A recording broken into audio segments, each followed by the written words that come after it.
Oh, amados, podem assentar.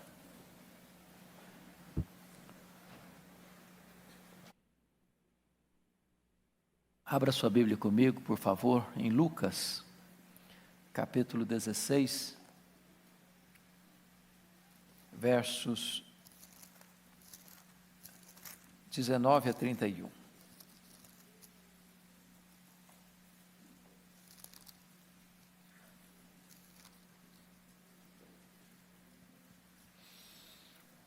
Como o pastor Erival disse, esse é um dos temas densos, e não é um tema palatável, e também não é popular, não é daquele tipo de assunto que dá ibope, mas o compromisso nosso, do Conexão com Deus, desta igreja, não é pregar aquilo que dá ibope, é pregar a verdade de Deus. E eu queria que você então acompanhasse essa leitura deste texto tão grave, tão solene, que Lucas registra. Está escrito: ora, havia certo homem rico que se vestia de púrpura e de linho finíssimo, e que todos os dias se regalava esplendidamente. Havia também certo mendigo chamado Lázaro, coberto de chagas, que jazia à porta daquele, e desejava alimentar-se das migalhas que caíam da mesa do rico. E até os cães vinham lamber-lhe as úlceras. Aconteceu morrer o mendigo e ser levado pelos anjos para o seio de Abraão. Morreu também o rico e foi sepultado. No inferno, estando em tormentos, levantou os olhos e viu ao longe a Abraão e Lázaro no seu seio. Então, clamando, disse: Pai Abraão, tem misericórdia de mim, e manda Lázaro que molhe em água a ponta do dedo e me refresque a língua, porque estou atormentado nesta chama.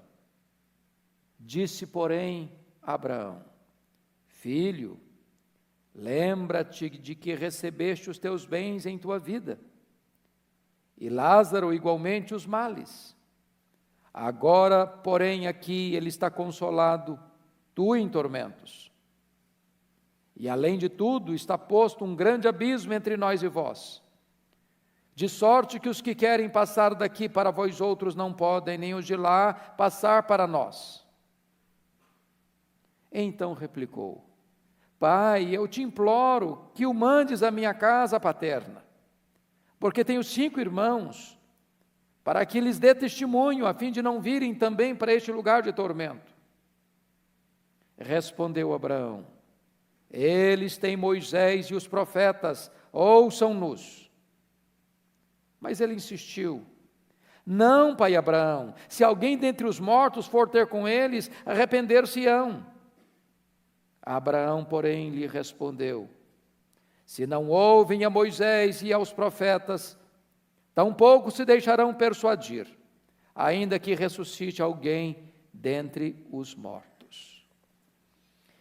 Eu quero tratar nesta noite, então, irmãos, sobre a dura realidade do inferno. Há uma coisa notável nesta passagem que acabamos de ler. Ela é fácil de entender. Você pode discordar dessa passagem, você pode negar a verdade dessa passagem, você pode desprezar o ensinamento dessa passagem. Só uma coisa você não pode jamais admitir, é que essa passagem não seja clara. Ela é absolutamente clara.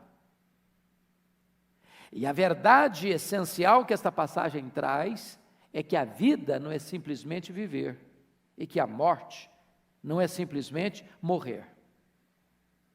É claro que há muitas especulações sobre a morte, sobretudo do que acontece depois da morte, sobre o que acontece além da sepultura. Há muitas pessoas que recorrem aos médiuns para buscar esclarecimento acerca do estado das pessoas que morreram, onde estão, como estão. Nesse texto, Jesus abre as cortinas, levanta a ponta do véu e nos mostra o que vem depois da morte: céu, seio de Abraão ou inferno. Esta parábola, portanto, fala-nos de dois homens, o rico e o Lázaro. A parábola está dividida em dois atos. O primeiro ato, aquele que acontece do lado de cá da sepultura. O segundo ato, o que acontece do lado de lá da sepultura. Esta passagem oferece para nós três contrastes: contraste na vida, contraste na morte, contraste na eternidade. Na vida, há um rico e há outro que é pobre. Na morte, um é sepultado, o outro, como indigente, talvez nem sepultamento teve. Na eternidade, um está no céu, o outro está no inferno. Então eu gostaria que você pudesse acompanhar comigo esse primeiro ato. O que acontece do lado de cá da sepultura. Então vamos olhar em primeiro lugar o rico. O rico. Se você observar comigo, e você pode, por favor, repetir comigo o verso 19, vamos juntos?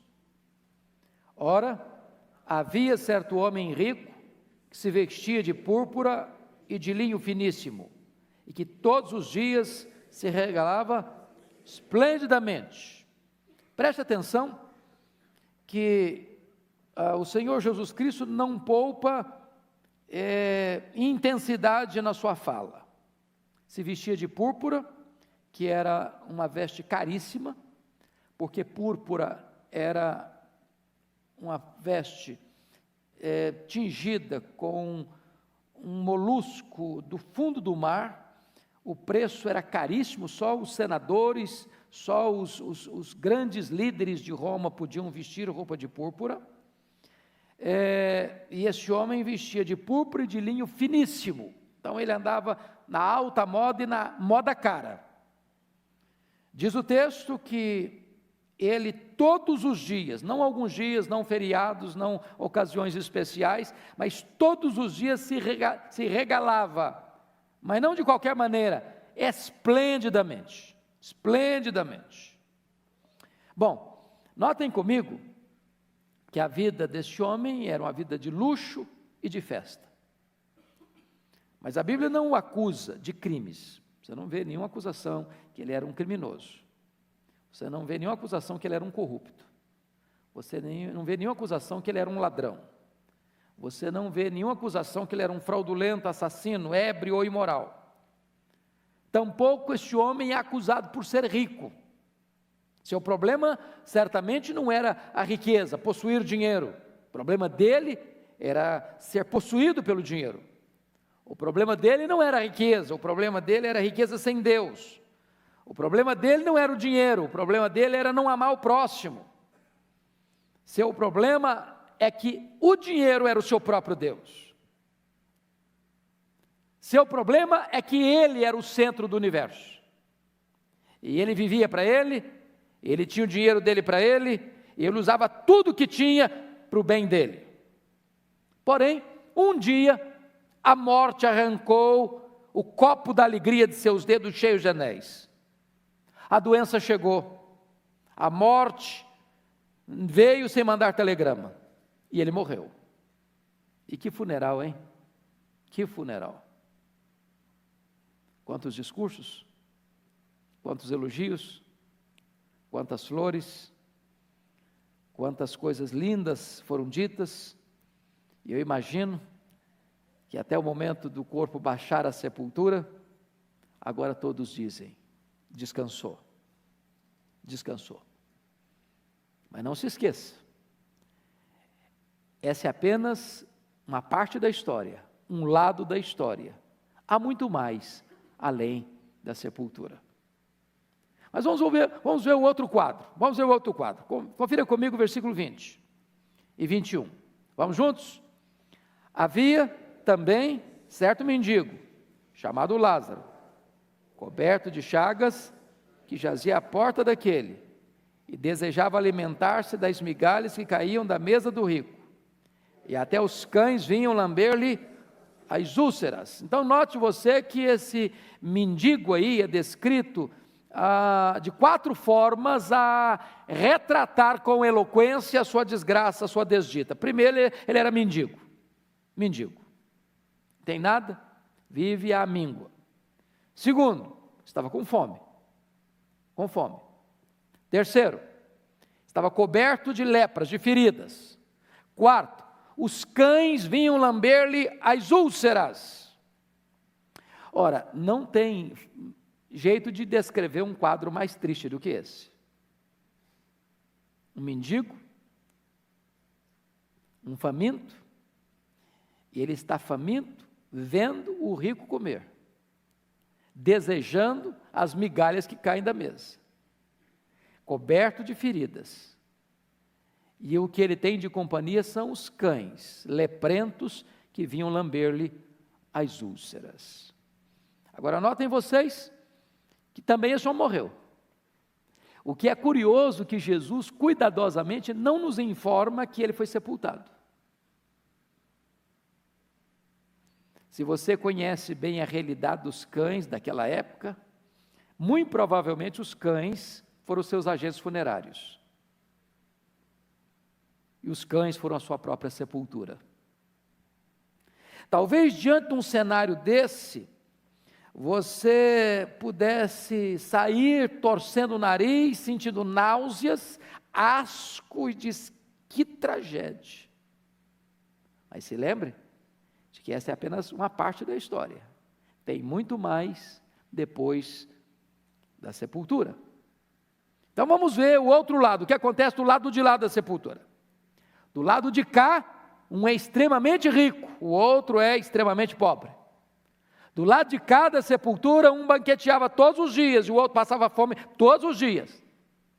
Do lado de cá, um vestia púrpura e linho finíssimo, o outro trapos. Mas preste atenção, há determinadas diferenças na vida de um ser humano que as roupas não revelam, que a casa que você mora não revela, que o cardápio da sua mesa não revela, que os anéis dos seus dedos não revelam, que a sua posição social não revela.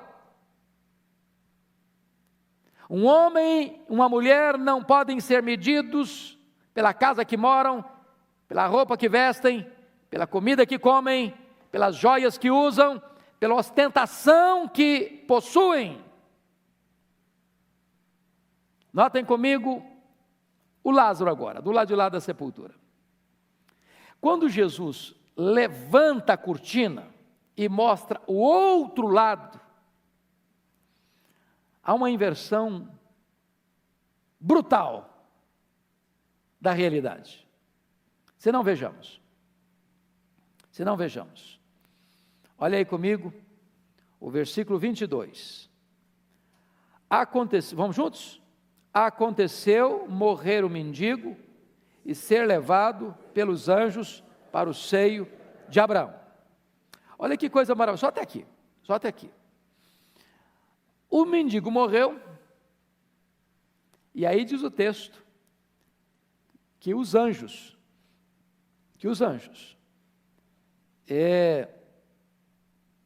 não foi um anjo apenas, foi um cortejo, um séquito de anjos.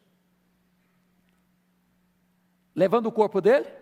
Não, certamente não. Levando a sua alma. Você não é um corpo que tem uma alma, você é uma alma que tem um corpo. Seu corpo foi feito do pó, é pó e volta ao pó. Mas a sua alma foi o sopro de Deus em você. Esta não morre. Esta sobrevive à morte. E diz a Bíblia em Hebreus que quando um crente morre, a sua alma é aperfeiçoada e entra na glória. E aqui os anjos levam a alma dele para o seio de Abraão, que é uma linguagem para representar a bem-aventurança eterna, o próprio céu. E notem vocês, por que ele vai para o céu? Porque é mendigo? Alguém vai para o céu porque é pobre? Alguém vai para o céu porque passa fome? Alguém vai para o céu porque tem doença? Alguém vai para o céu porque os cães são seus amigos mais achegados? Não. É claro que é uma parábola, e Jesus aqui quer nos dar algum ensinamento, porque a palavra Lázaro, o nome Lázaro significa Deus é o meu auxílio. Então, o simples fato do seu nome já representa para nós em quem Lázaro confiava, a despeito das tragédias que se abateram sobre ele. Porque algumas pessoas dizem, bom, se você é um crente, então você não pode ficar doente. Se você é crente, você não pode ser pobre. Se você é crente, você não pode passar privações. Mas Jesus quis, nesse contraste brutal, nos mostrar que, embora a realidade aqui seja a pior, isso não interfere na sua salvação, porque a salvação não depende do quanto dinheiro você tem, de quanta saúde você tem, de que roupa você veste, de que comida você come, que casa você mora, quem cerca você. Salvação tem a ver em quem você põe a sua confiança. Lázaro vai para o céu, dentro da parábola, porque Deus é o meu auxílio, diz ele. Notem vocês, Lázaro não tem nada, senão Deus. O rico tem tudo, menos Deus. Do lado de cada sepultura, quem não tem Deus, tem dinheiro, tem mesas fartas, tem vestes caras, tem anéis nos dedos, e tem luxo e requinte, parece que está muito bem. Muito bem. Entretanto, diz a Escritura que quando Lázaro é levado para o seio de Abraão, certamente ele esqueceu seus andrajos, sua fome, os cães leprentos, suas úlceras, imediatamente ao chegar. Imediatamente ao chegar. Vocês já pararam para pensar nisso, irmãos?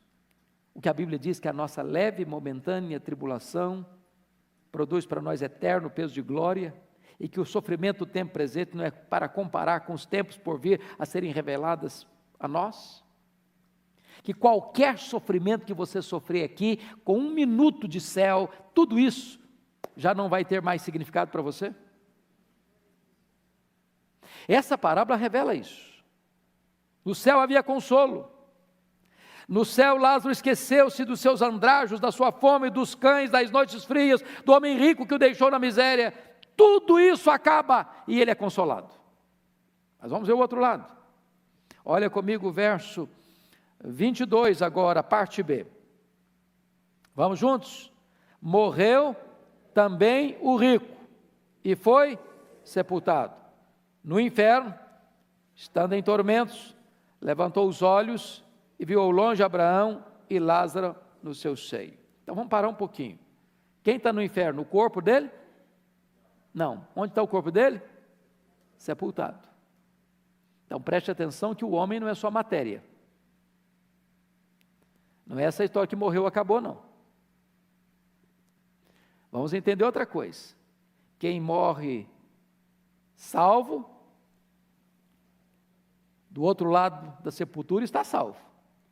Quem morre perdido, do outro lado da sepultura está o quê? Perdido. A morte não muda o destino de uma pessoa. A hora de se preparar não é depois. Não adianta fazer missa 7º dia, de fazer missa de 30 dias, não adianta encomendar serviço, nada disso resolve. É aqui, é agora. É do lado de cada sepultura. A Bíblia diz que o homem está ordenado morrer uma só vez, vindo depois disso o quê? O juízo.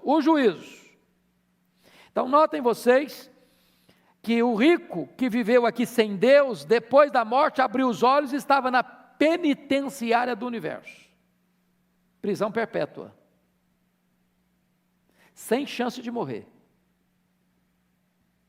porque agora não se morre mais. Se existisse uma coisa que o homem gostaria imensamente, era de morrer. Sabe por que uma pessoa comete suicídio? É porque num dado momento ela perde a capacidade de gerenciamento da sua lucidez, e ela está sofrendo tanto, seja fisicamente, emocionalmente, que ela pensa que se atirar a vida dela, o sofrimento dela acaba.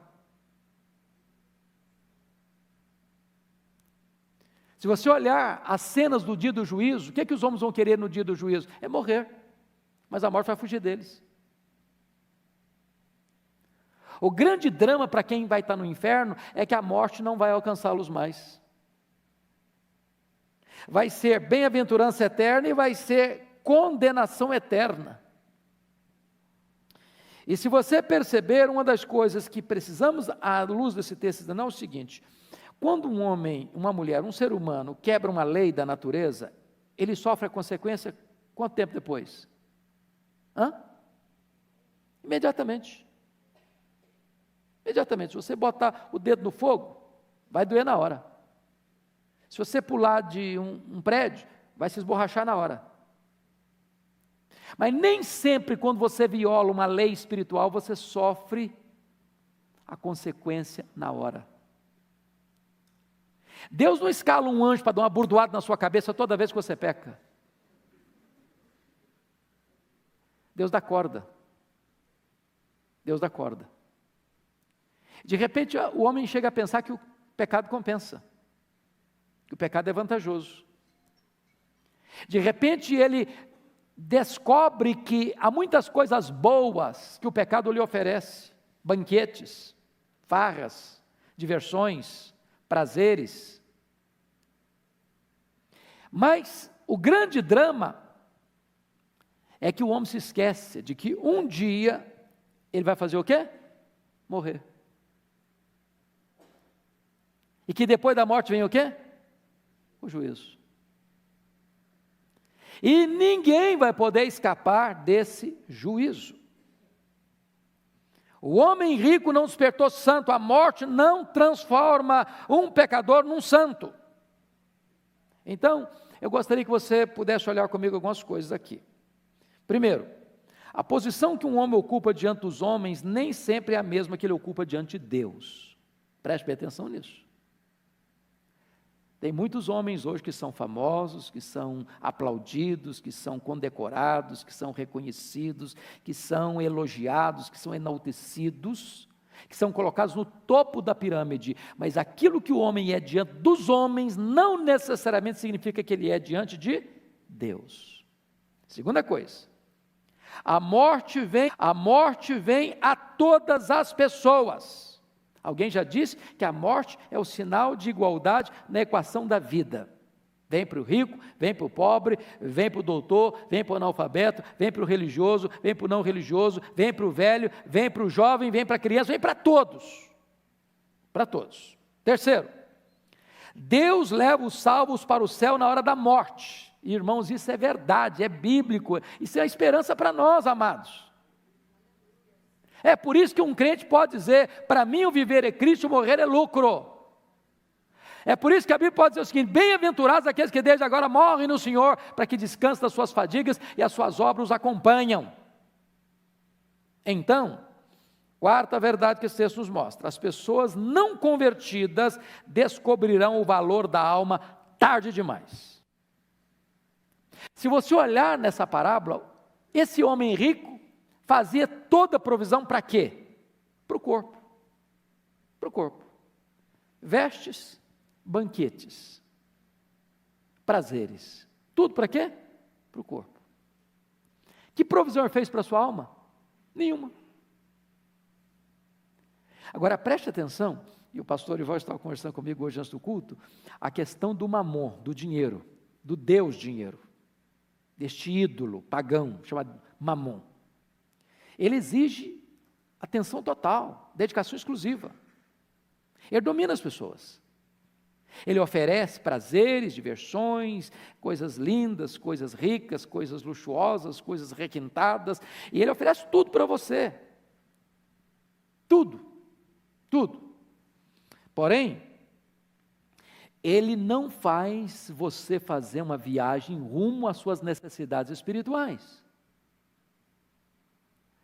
E as pessoas que só investiram no aqui, no agora, no material, no terreno, no físico, para o corpo, ao morrerem,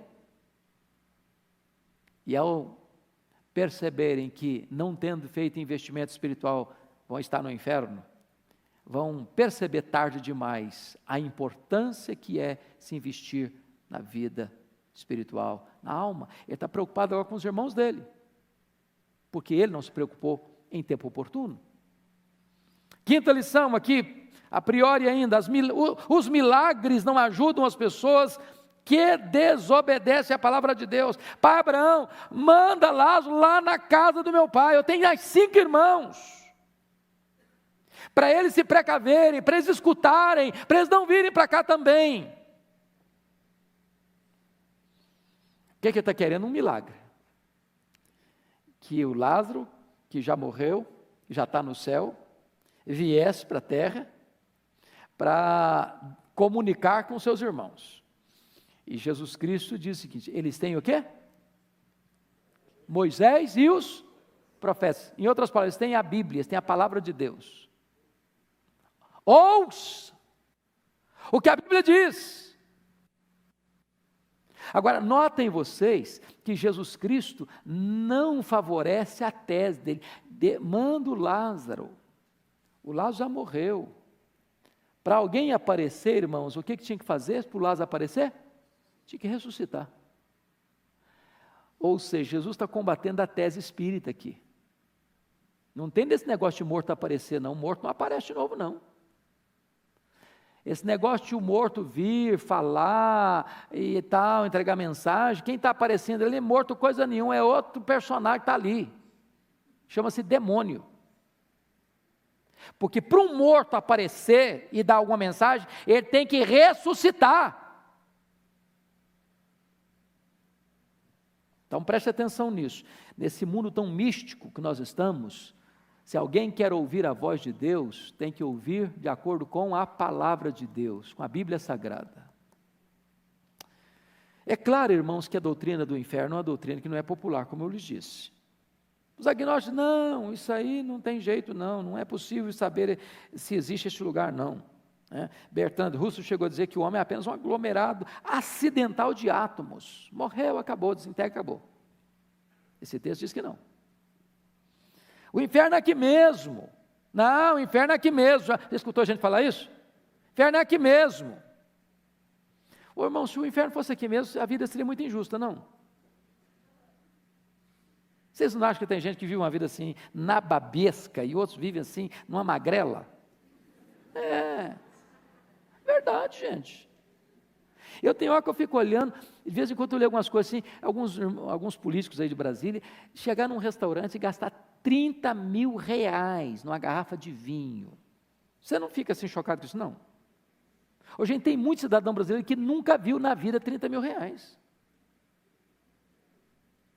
Porque um cara que dá 30 mil reais numa garrafa de vinho, ele tem que beber gota a gota, assim, gotinho, entendeu? Não é possível, que negócio é esse?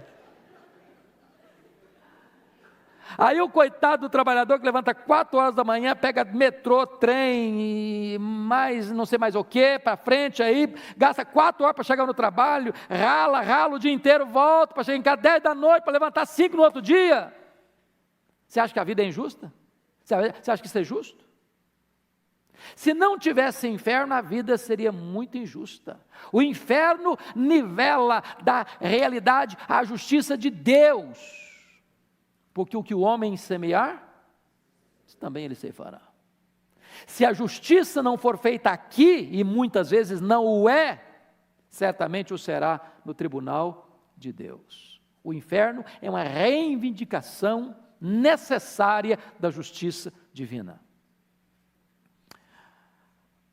Pois bem, queridos, a realidade do inferno é que o inferno não só existe, mas ele é uma necessidade absoluta, uma necessidade moral, porque embora aqui muitos cometem delitos, crimes, transgressões, pecados, e ainda assim são tidos por heróis, por beneméritos, escapam da lei, escapam dos tribunais, mas jamais poderão escapar da justiça e do tribunal de Deus.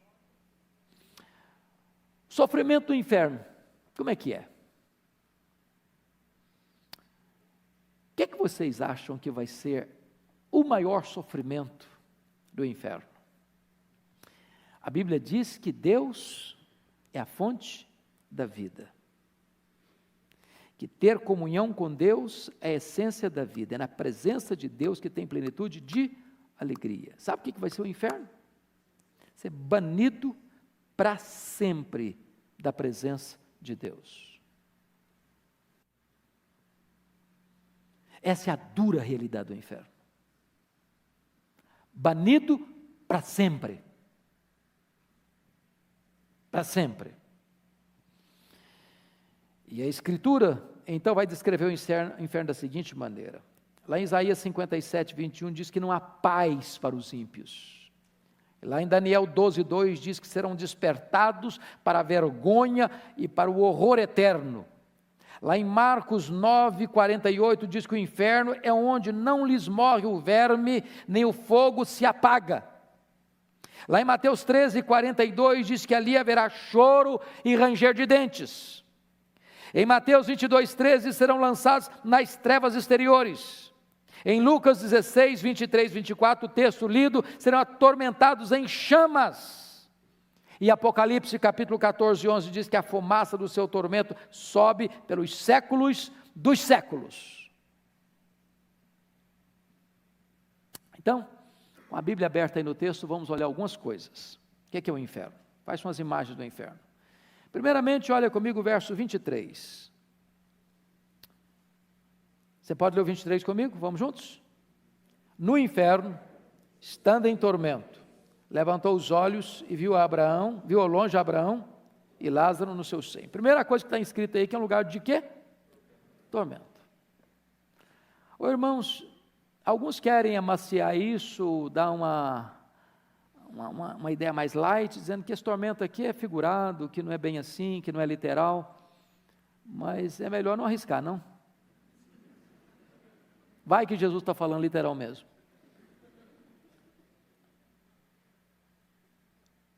Se ele quisesse que não fosse literal, ele teria dito. Tormento. Tormento. Chama inextinguível, fogo que não se apaga, fumaça que sobe pelos séculos dos séculos. Lugar onde o bicho não deixa de roer, que o fogo não deixa de queimar, prisão, lugar de trevas eternas. Segundo, olha comigo, o verso 23 ainda, ver sem usufruir. Não consta o texto que Lázaro viu o rico no inferno, mas consta o texto que o rico do inferno viu Lázaro no seio de Abraão. Já pensou o que é ver o que é coisa boa e não poder usufruir? Olha a inversão de Jesus. O Lázaro ficava aguardando migalhas cair, via a mesa do rico com tudo que era farto, querendo migalhas. Nem migalha lhe davam. Agora o rico vê Lázaro no seio de Abraão, mas está privado permanentemente de usufruir o que está vendo. Olha o versículo 24 comigo. Clamar sem ser atendido. Então, clamando, diz: Pai Abraão, tem misericórdia de mim, manda Lázaro que molhe em água a ponta do dedo e me refresque a língua, porque estou atormentado nesta chama. Agora, preste atenção que Jesus é tão gráfico aqui, tão eloquente, que eu pergunto para você, o que vale uma gota d'água numa chama? Que tipo de consolo um dedo molhado pode dar a uma língua que está atormentada em chamas? O que Jesus está querendo dizer é que nem o mínimo consolo será dado. Nenhum pedido será atendido. O clamor não será respondido. Agora olha o verso 25 comigo. Ser atormentado sem receber refrigério. Disse, porém, Abraão: filho, lembra-te de que recebeste os teus bens em tua vida, e Lázaro igualmente os males. Agora, porém, aqui ele está em consolo, ou consolar, e tu em tormentos. Então é o seguinte, meu filho, agora não tem mais jeito. Fechou a porta, agora não tem mais saída, não tem mais arrependimento, não tem mais mudança, não tem mais alteração desse quadro. Terceiro, O inferno é um lugar de onde não se pode sair. É prisão perpétua. Olha o verso 26. Vamos ler juntos? E além de tudo, está posto um grande abismo entre nós e vós, de sorte que os que querem passar daqui para vós outros não podem, nem os de lá passar para nós. Então note você que não tem chance de quê? De arrependimento no inferno. Não tem mudança de status, de posição. É por isso que a ideia de purgatório não tem amparo na Escritura. Ao homem está ordenado morrer o quê? Uma só vez, vindo depois o quê? O juízo. Não tem alteração de situação depois da morte. Não tem primeira instância, segunda instância, terceira instância, quarta instância. Nem habeas corpus. Prisão perpétua. Quarto lugar. O inferno é um lugar onde o pedido de socorro não é atendido. Olha o verso 27 comigo. Então replicou o pai, eu te imploro. Veja, você agora não pede mais, agora implora, porque implorar é um termo mais forte que pedir. Eu te imploro que o mandes à minha casa paterna. E aí você percebe que não tem oração atendida no inferno. Pedido nenhum, apelo nenhum. Nada de comunicação é feita que prospere. E aí você começa a perceber uma coisa, não há chance de reverter a situação no inferno. Mas mais ainda, quinto lugar, o inferno é um lugar de lembranças das oportunidades perdidas. Olha comigo versos 27 e 28. Então replicou o pai, eu te imploro que o mandes à minha casa paterna, porque tenho 5 irmãos, para que lhes dê testemunho, a fim de não virem também para este lugar de tormento. Ô meu filho, por que você não pensou nisso antes? Por que você não fez enquanto era tempo? Você não amava seus irmãos? Você não cuidou deles? Você não falou disso para eles enquanto podia, enquanto você tinha oportunidade? Preste bem atenção, irmãos, não há chance de você fazer o que você não está fazendo e precisa fazer depois que você morrer, acabou. Você tem que fazer alguma coisa pela sua família? Faça hoje. Você tem que falar de Jesus, não adianta chorar no funeral, faça hoje, fale hoje, mande uma carta, manda um e-mail, manda uma Bíblia, faça um telefonema, manda alguma coisa, peça alguém para ir lá, faça alguma coisa pela sua família enquanto você pode. Que depois que você morrer, depois que alguém da sua família morrer, acabou a sua chance de ajudar. É o que o texto está dizendo. Agora você percebe uma coisa? Não tem ateu no inferno. Não tem. Cara que nunca pensou em Deus, começa a pensar. Cara que nunca pensou nem em salvação dele mesmo, começa a preocupar com a salvação dos outros, mas não tem mais jeito. Portanto, o inferno, sexto lugar, é um lugar de onde não se pode mais ajudar a família. Versos 28 a 30. Você lê comigo? Vamos juntos? Porque tenho 5 irmãos, para que lhes dê testemunho, a fim de não virem também para este lugar de tormento. Respondeu Abraão, eles têm Moisés e os profetas, ouçam-nos. Mas ele insistiu, não, pai Abraão, se alguém dentre os mortos for ter com eles, arrepender-se-ão. Olha a resposta. Abraão, porém, lhes respondeu, Senhor, se não ouvem a Moisés e aos profetas, tampouco se deixarão persuadir, ainda que alguém dentre os mortos ressuscite. Então preste atenção ao seguinte,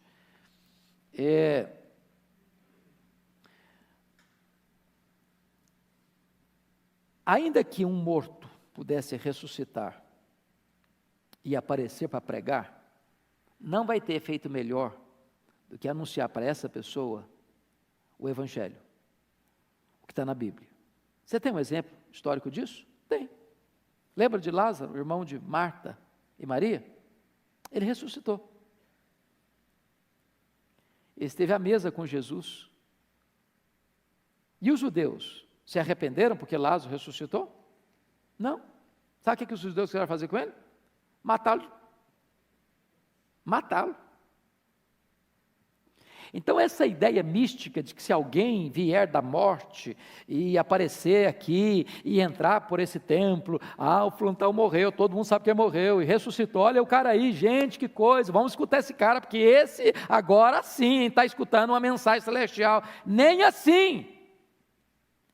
O que gera fé é ouvir a palavra e a palavra de Deus. Então pregue a Bíblia, pregue a Escritura. Não espere coisas místicas.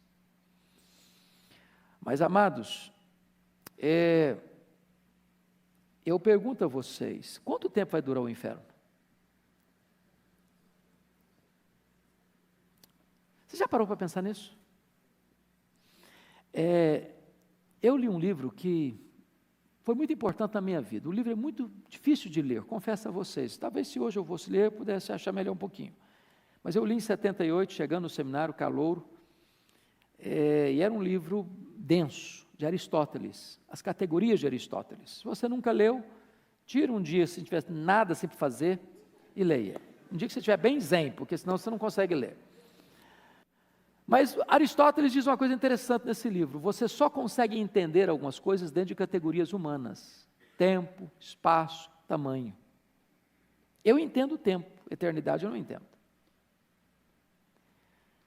Por exemplo, se você tirar um dia de 1 milhão de anos, você não tem mais 1 milhão de anos, certo? Claro. Mas eu pergunto, se você tirar 1 milhão de anos da eternidade, quanto sobra? Quanto? Eternidade. E se você tirar 1 bilhão de anos da eternidade, sobra quanto? A eternidade. Então, quando é que a eternidade vai acabar? Nunca. Sabe por quê? Eternidade não é tempo. Você e eu sabemos o que é tempo, eternidade nós não sabemos. Agora pense uma pessoa que não morre mais. E ela está lá confortavelmente? Não, ela está em quê? Tormento. Aí ela espera passar 1 ano. Marca na folhinha lá, 1 ano. Aí passou 1 século. 1 milênio. Qual faz a diferença? Qual a diferença? Nenhuma. Ô gente, e se Jesus não estava brincando, hein? E ele não estava. O inferno é muito terrível. É uma dura realidade. Aí alguém pode perguntar, mas é muito cruel falar um negócio desse. Cruel não é falar do inferno. Cruel é ir para lá. Quem mais falou sobre o inferno em toda a Bíblia foi Jesus. Ninguém falou tanto do inferno quanto Jesus. Mas sabe o que é maravilhoso? É que você pode fugir do inferno, escapar do inferno. Você não precisa ir para lá. E qual é a única condição de você não ir para lá? É você crer em Jesus. É você fugir da ira vindoura. É você se arrepender dos seus pecados.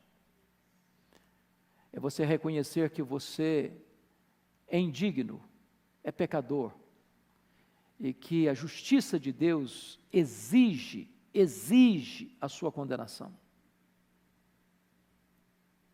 Porém, a graça de Deus providenciou um meio para você. A ponto de Deus pegar o seu filho, seu amado, seu único filho, e dizer assim: vai lá, meu filho, morre por aquele que merece o inferno.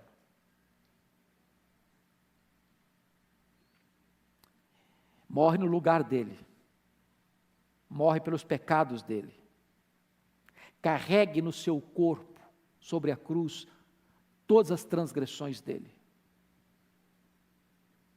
E foi isso que Jesus Cristo fez. Ele levou sobre si o seu pecado, o meu pecado, o nosso pecado. Ele que era bendito eternamente, foi feito pecado por você e por mim. Ele que era exaltado e glorificado pelos anjos, foi feito maldição em nosso lugar. Ele morreu a nossa morte. Ele bebeu aquele cálice amargo da ira de Deus que devia cair sobre a sua e a minha cabeça. Ele morreu a nossa morte, para nos dar a vida eterna. E a Bíblia diz que aquele que nele crê não entra mais em juízo, passou da morte para a vida. A Bíblia diz que aquele que nele crê tem a vida eterna. Hoje, aqui, agora, você pode receber dele o perdão, a vida eterna, a garantia de que a morte não mais dominará você, o juízo não mais terá na sua vida de condenação. Você passou da morte para a vida, você recebeu vida eterna, porque ele morreu a sua morte, ele pagou a sua dívida, e ele deu para você de graça a vida eterna. Seria a maior insanidade possível você ouvir uma mensagem tão grave quanto a realidade do inferno, tapar os seus ouvidos, fechar os seus olhos, endurecer o seu coração. É por isso que Hebreus pergunta assim: como escaparemos nós se negligenciarmos tão grande salvação? Feche os seus olhos, por favor. Curva a sua fronte. Ponha a sua vida nas mãos de Deus. Se você já é uma pessoa salva por Cristo Jesus, dê graças a Ele por tão grande salvação. Se você entrou aqui, mas não tinha essa segurança, essa certeza, não adie mais, nem um minuto, essa decisão. Agora mesmo, entregue a sua vida a Cristo. Fuja da ira vindoura. Receba de graça o perdão, a vida eterna. Senhor Deus, o que te pedimos é que Tu apliques a Tua palavra no nosso coração. Tu que conheces os que são Teus, rogamos-te que se há entre nós alguém que ainda não nasceu de novo, não se arrependeu, não pôs sua confiança em Cristo, não foi transformado pelo novo nascimento, não tem uma nova vida em Jesus, não tem o selo do Espírito Santo em sua vida, não tem a garantia e a alegria da salvação, que nesta noite haja salvação nesta casa, que nesta noite este coração se renda ao Senhor Jesus Cristo e o receba agora mesmo como seu Senhor e Salvador, para que fuja da ira vindoura e receba agora mesmo a vida eterna. Bendito é o teu nome, porque tu és o único que tem poder para salvar, que tem poder para perdoar, que tem poder para trazer vida na nossa morte e esperança para o nosso desespero. Bendito é o teu nome, em nome de Jesus. Amém.